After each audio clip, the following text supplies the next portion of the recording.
Hello everyone, welcome to the video from the Demon Overlord. Today I'm going to be going over my brick of the standard booster Pathfinder Battles Darklands Rising pre-painted plastic figures line.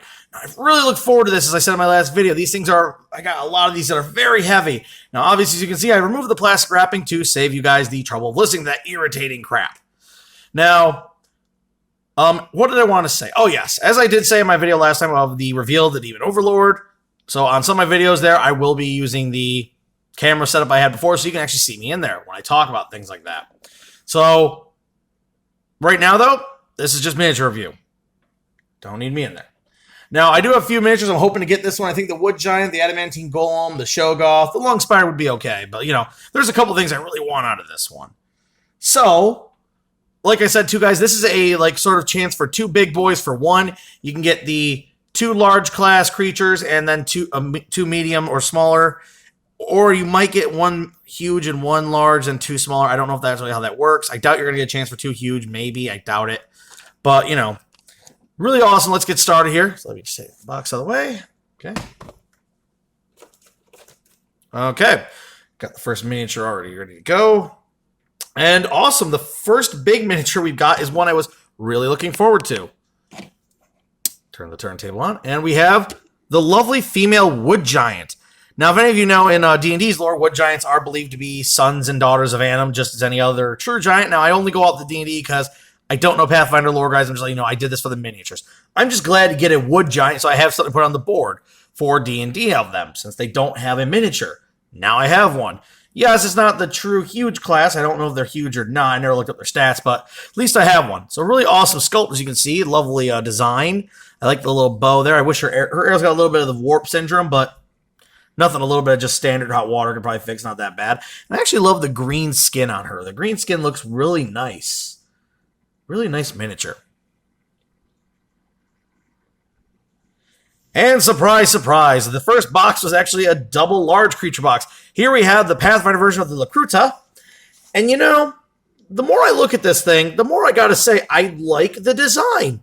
I know a lot of people probably like the design and this thing's terrible, but I actually like it. The Lacruta for D&D looks more like a bulldog monster, but this one actually does scream like a discolored big hyena. And I actually do love the little rock you've got down here for the, on the base. It adds more to it. Now, this is the first set from Pathfinder that's full clear base on all the medium, huge, and large. All of them get the clear base, so it looks really nice. I was concerned how the clear base would look on these guys when they finally got around to getting it, but you know what? I understand it. Do I miss the black bases? It's whatever. You can always still flock these things if you really want to. Really nice miniature, though. I love the kind of badger-ish look, like hyena-badger mix there. Really awesome. Let's get on to the little guys from this set, or from this specific box. Okay, next up here we have the Fungus Lashi, and this is obviously a small little creature. Definitely useful if you're looking for more fungal characters to throw at your group, like as a, you know, if they're invading a myconoid home. Now, like I said, I use D&D as my basis because A, it's older, and B, it's just the one I know a lot of lore on, so don't hate me, please. If you're going to comment down below, just, oh, you know nothing about Pathfinder, I'm sorry. The Demon Overlord can only know so much.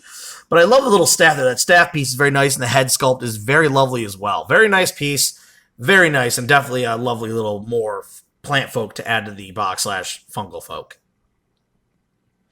Okay, next up here we have the Vamp Koleshki. I'm not sure if that's the real name for it.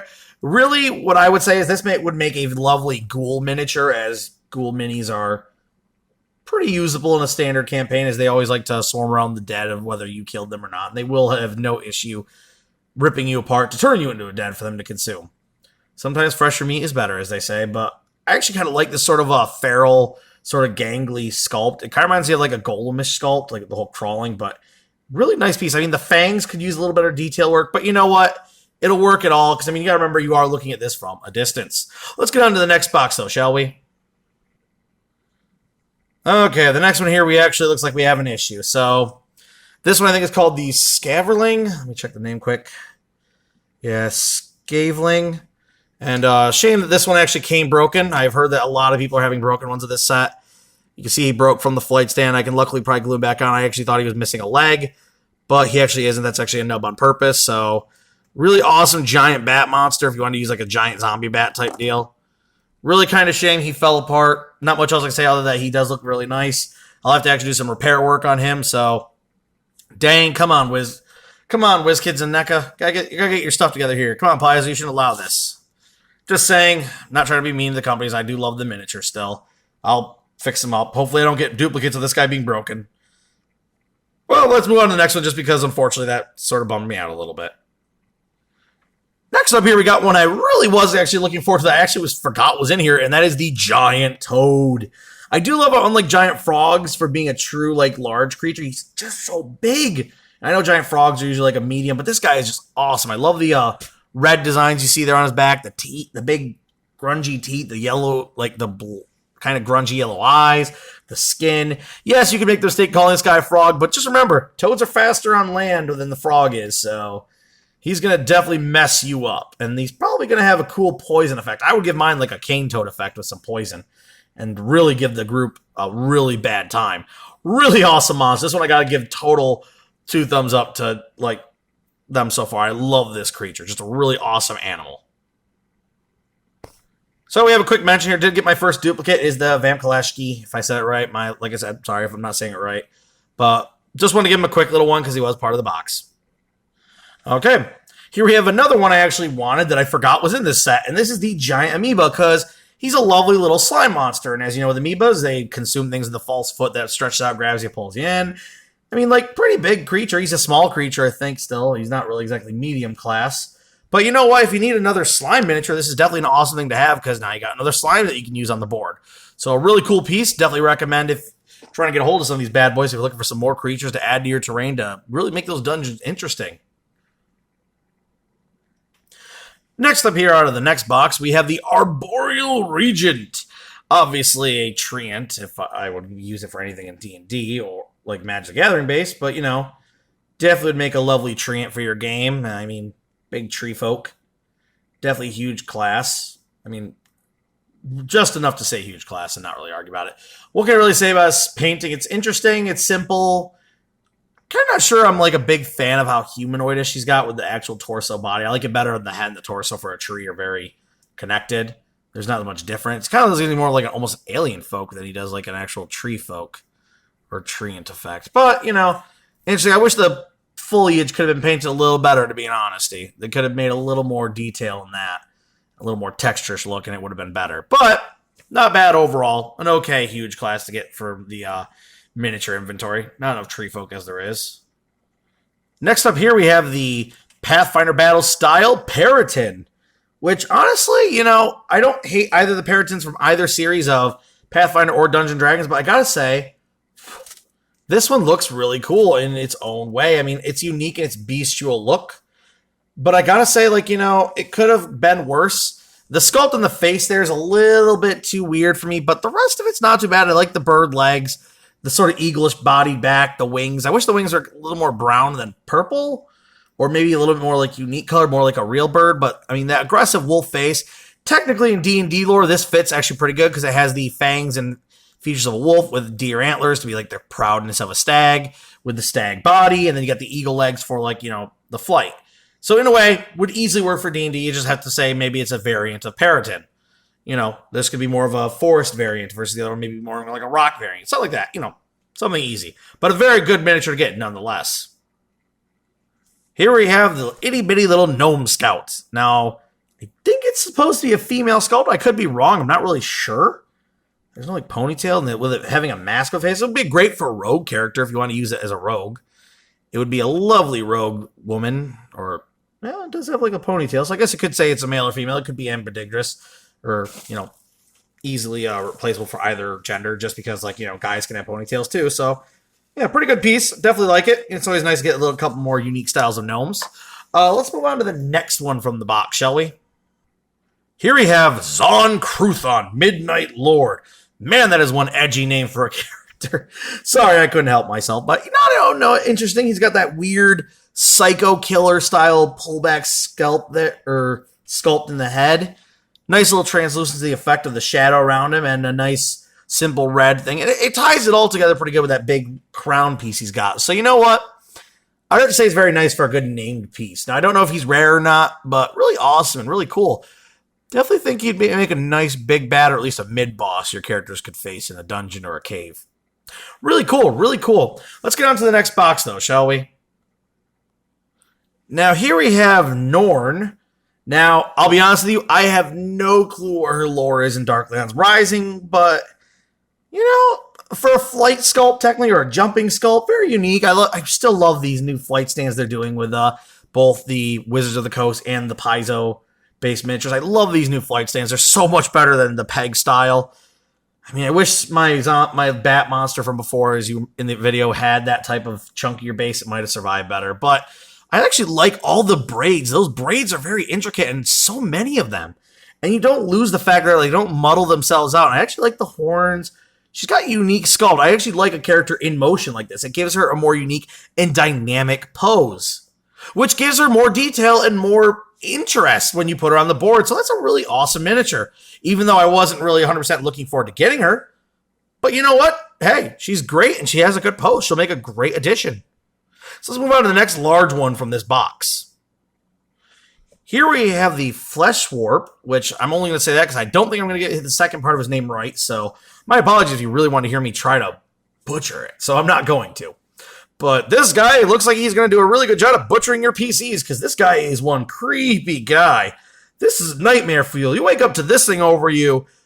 Gosh, you better hope that he's going to put you out of your misery quick, because if he's anything similar to a Jim Rig Mouther, God, that's terrifying. Like, this face is one that I'm not even sure a mother could love. Man, this one's a disappointment if a mother had this guy. He's just, oh God, look at those, look at the fangs. Like, hold on, let me just grab him. Look at those teeth. Jeez, what a creepy face. But an awesome miniature for a good horror campaign. So really, really good, guys. For a horror campaign, he's a solid creature to throw at your party. Something very creepy and kind of disgusting, dude, but really awesome. So let's get to the two medium ones from this box. Here we have what I think is called the Crowdare. I'm not really sure if that's really what its name is. If I get it wrong, like I said before, my apologies.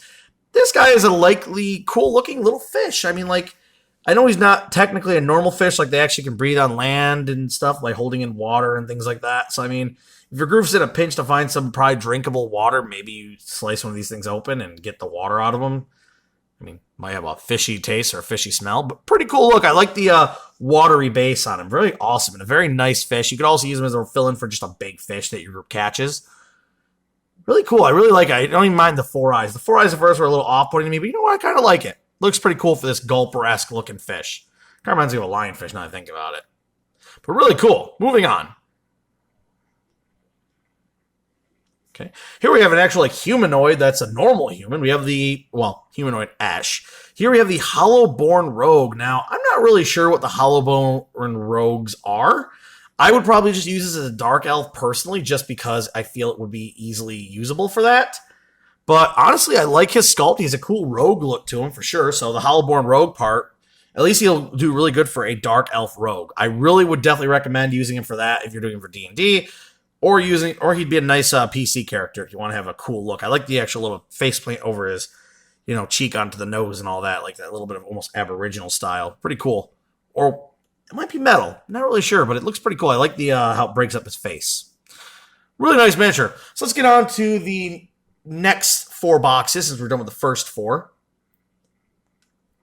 So starting off with one of the last lighter boxes, we have the Flashwarp Gowana team, which, I was actually curious to what it was because I never heard anyone say its name. I don't even remember. I think I might have missed the part on Gallant Goblin where he talked about it, so my apologies, Gallant, if you're watching.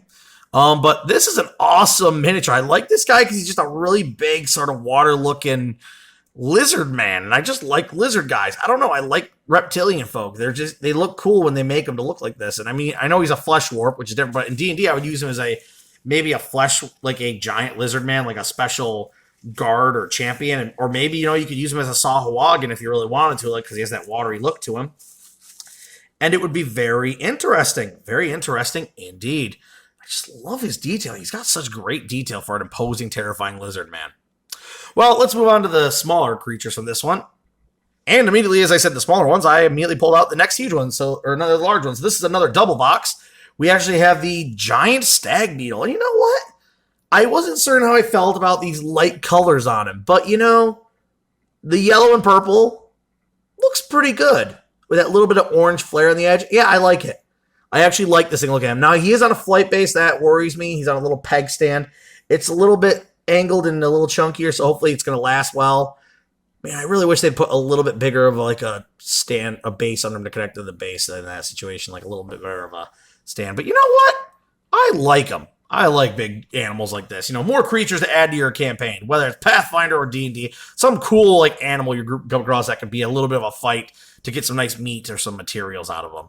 Really nice. I got to give some good props to these animal ones from this. They're looking really good.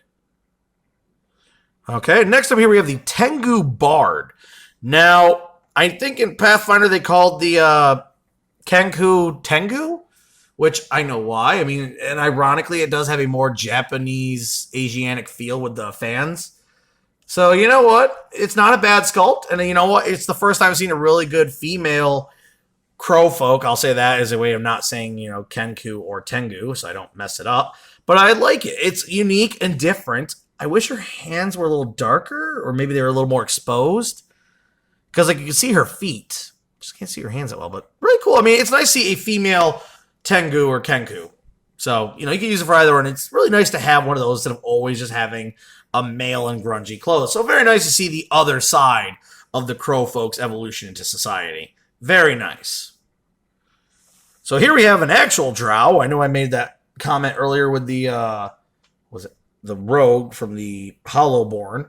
But, I mean, this one's definitely a rogue. And actually, I love his or her sculpt. I'm not sure if it's a he or she, since male elves can have that beauteous face, too, which makes it kind of hard to tell. But I really like the look of this gal or guy. Could be either or. It's pretty, you could say either or. I mean, there's not a lot of defining features that would say it's either or. But I like the armor on it. The green with that dark armor plating looks pretty good. And it has a lovely beauty sculpt to it. So I would say this is a definitely hit out of the park for a good elf. We always could use another good elf that has a good look of this level. And I love the crossbow with the sword still sheath. It looks pretty nice. Very lovely dark elf. Very lovely. Now here we have an awesome... Oops, sorry about that. Bumped my camera. Here we have an awesome one called the Mammoth Rider. And I believe that's an orc on his back with a nice lovely fleece blanket or rug. And I mean, unlike the one from the Frost Maiden, the Mammoth in that one, this one actually has what looks to be some type of like carving on the tusk. When he comes around here, you'll see what I'm talking about. Now, unfortunately, as you can see, his giant spear here, of course, is going to have a warping issue. It was just so big. Or giant blade. Sorry, that's a blade. That's like a polearm of doom, a huge polearm. But you can see like his like tusk actually has some like little carvings in it. I wish his trunk was just a little bit more lengthy. But maybe they did that because for, you know, space issues. But you know what? Honestly, didn't expect it, but honestly, this is one awesome big beast monster. Really cool. Look at these special riders and stuff. Really awesome because he would definitely add a nice flavor to any orc group. Really, really nice piece. And one of the medium guys from this box, which is third to the last, we have the Leprechaun, the little Irish man himself. Oh boy, I was actually curious if I'd actually get this little bugger. I like him. I like little leprechauns. Like characters like this that just have that unique feel are just really nice. I think he's got like a pot of gold or a drink in his hand. I think it's a pot of gold. Or like maybe a bag of gold. I don't know, something. But he's just got a lovely stance. I love he's kind of got that like sort of hobbly walk to him going on, or that little creepy proud man walk. Really lovely piece. I actually like him. I love little leprechauns like this. I would actually literally make this like a halfling race to play as for a character. Like I would try to warp it into there because that's just cute little bugger. I mean, maybe a quest where you actually got to catch the little guy, and I say little only because he's small, but, you know, catch him and make him tell you where the treasures are he took from the town because he stole their gold or something. You know, very nice, unique piece. Could definitely add a nice little fun side quest to really give your players something to pass the time, fill in some gaps, and give them something that would just give them some fun chuckles and chorts while they're laughing at the table. Here we have a nicely sculpted Gnome Warrior with a weird crescent shield. I'm not sure about the shield there and the weird way it's holding that spear. That's a long way to hold a spear or javelin. That's a long, weird spot to hold it at. I mean, maybe a war lance, but I'm not really, I mean, unless, well, you know, there's a gnome. Could be a war lance. I didn't think about that. Might be a war lance that size, but, you know, it's pretty cool. I mean, I like the sculpt on her. I'm assuming it's her with the purple hair. And I don't understand the crescent shield. It's like it just says Gnome Warrior. But, you know, it's a cute little aggressive warrior-ass with her shield at the ready and her spear that is going to have to definitely be heat treated a little bit. But, you know, definitely nice for another gnome female. Not many of those minis I usually have. So nice to have another option for my PCs if they want to have a cool new look. Here we have the Erdefon Warrior. If I'm saying that wrong, I'm sorry. We have like a silvery skin on this bad boy. Not really sure what spell effect he's holding. I mean, or she. I really don't know how this race works. Like I said, the races of Pathfinder to me are a little foreign, but you know, honestly, cool look. I mean, it looks interesting. I mean, kind of, for some reason, it gives me a weird alien vibe. I mean, weird choice that has a warhammer. I think a warhammer was probably a weird choice. I should have gone with an axe or something, or maybe even a sword. Huh. I don't know. Maybe it's the red and the purple with that silver skin is weird. I mean, that's a weird-looking creature. I think it's a guy. Could be wrong, but I don't know. Weird-looking monster, but, you know, interesting nonetheless. You could use it as definitely a weird aberration race or something. So here we have a very big, bulky mini, the Leng Spider. Honestly, this thing was heavy. This is my second heaviest box, and I figured I was getting the adamantine golem, but I just come out with this big boy. And not only that, I got something that I literally noticed a lot of people didn't. He came perfect. He isn't broken in any way. He has a lovely web. His web is still attached to the top, and I'm going to literally baby this beastie. Because look, I love the spit. I love the eyes. I love the big purple and the spikes and the rear end. Like, this thing has literally got the whole entire package for a terrifying spider monster out of your worst nightmares. Like, it's literally leaking the venomous acid out of its mouth, or acidic venom. Oh my goodness, it's just so imposing, so incredible. And I know it's like, why are you gushing? I don't know. This is one of the few ones this is one of the, like, 2 boxes so far I've gotten that are actually normal with 1 huge or large and 3 small guys with it. So this is like, it's so heavy. Like, this thing is so heavy. I mean, yes, I wish the WizKids and NECA team had done a little bit more strands coming off to help hold him on there, to make sure it wouldn't break, but I am literally going to be thanking my lucky stars something this big and cool did not get damaged. Really awesome. Oh my goodness, guys, get the heavy ones. You're most likely going to get this guy if you get the really chunky heavies, because he's definitely heavier than the Mammoth came in his box. Really love this guy. Oh my god, I just can't say how awesome it is to get this guy. Oh, once I got him, I'm now really glad I did. Let's move on to our last and heaviest box, though, or the minis from this one, so we can get to that last heaviest box. My apologies. Okay, I did these 2 together because they're 2 duplicates. This makes 3 different duplicates I've gotten, which one being a Leprechaun, not too bad, and one being a Tengu female Bard. So, you know what, now I got another female. I'll probably touch her up with some more paint, make her unique in her own color so we have an option. And maybe the Leprechaun there, I'll give him a different green. Like, maybe I'll give him a lighter green on top of that one, like more of a jungle green or something from Army Painter. But, you know, not too bad to get duplicates these ones. They're at least something that's usable. Plus, you know, Leprechauns sometimes travel in groups, and so do Tengu, so really cool little buggers. Not bad to get duplicates of these 2. Okay, here we have what I think is a fairy, but like I said, I don't play Pathfinder, so I don't know. It is called the Leprechaun In Light. I don't know if this is a special mini or not, but, you know, I like the sculpt. It was, at first, I was like, huh. But now that I've seen it, it's grown on me. It's a nice little unique fairy. I think it's supposed to be a male. Like, it looks more male than female, only when you look at, like, how it's exposed like that in the chest. But I could be wrong. Like I said, I don't even know anything about these races sometimes. So this is one I have no clue about. I'd probably just use this as, like, a PC class fairy if the group wanted to have one. I mean, if someone wants to be a PC fairy, this would definitely be it. On the larger side. So very interesting. I mean, I wish there was a little more detail in the face. It's so monotone. My camera just shows no facial details because there's just not much there. I wonder if that's because of its light lurking. Oh well, let's get to that heavy last box, shall we? I'm really excited, hoping it's the one thing I really was looking for. And there he is. The reason I saved the heaviest for last is I figured he was big, but man, he is big. The adamantine golem. Oh my goodness, he was one chunky boy. Like, this thing is hefty. Now I know why that box was so heavy. I figured he'd be big, but man, he's just bigger than I could have thought. Like, that smoke translucency, it looks lovely on him. I love the small, like, orangish pieces poking out. This guy has got it going on. He is literally packing the skill and the detail. Man, if an artificer in your group made something like this, I wouldn't sell it. This thing's just a beast to have around. No one's going to want to fight. This thing could literally attack any giant in D&D, probably even a storm giant, and whoop its butt. It's just so heavy. I don't think there's any creature that could lift this thing and throw it without issue, except maybe dragons because they get so big. But, man, It's just so awesome. I just have to admit how awesome this thing is. Man, it's so cool. Oh, I'm so glad I got the adamantine golem. He was the one thing I wanted because he's like the rarest in the set. So yes. Now let's get to the small guys he comes with and finish this video off, shall we? Here we have the Erdefon Tormentor. Now I'm not really sure, like I said, what the Erdefon are, but I like this one a little better than the other one because it's way more clear. And I think now that I've looked at the other one, this is supposed to be a female. It has more of a female look to it. This one is definitely a male, like a barbarian looking boy. And they are really alien. Like, man, they have weird, clearish silver bodies and weird faces. Like, these things are creepy. Man, I would use these as strange aliens invading, like, a village or something, man. Like, I got nothing to say for D&D-wise. I don't know what they do in Pathfinder. Man, these guys are creepy. Like, gosh, I would not want to see one of these things as I walk around a house. Like, this is creepy. You turn a corner and that's there. Ugh. Now, here we have the Deep Gnome Scout, which is the variant, but also its own thing in the set. So here we have a nice Deep Gnome, which there aren't a lot of Deep Gnome minis you could use for PCs. Well, this one actually has a class type.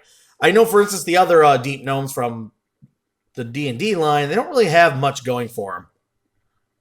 But the Deep Dwarves do. Really weird. But really nice that we're starting to see some love for those other races like the Deep Gnomes and the other variants that you don't really see much of. So let's get on to the last mini from the brick, shall we?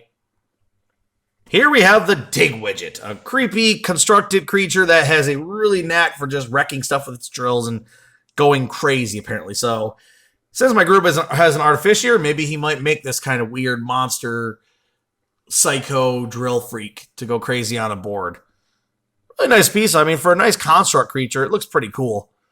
Really nice. So, anyway, guys, that's all I have for the channel today. Please do like and subscribe. Helps keep the channel going and ring that notifications bell and do all that stuff so you can get notifications for any videos I do in the future. Also, check out our podcast for the Dice and Dummies, where we will be live streaming Season 3, where you can talk to us in person and ask the dummies a question. And if it's good enough, we will stop and answer you immediately because we're cool like that. And watch us dummies in action. Anyway, guys, have a great one. Stay safe out there and see you next time. Bye-bye.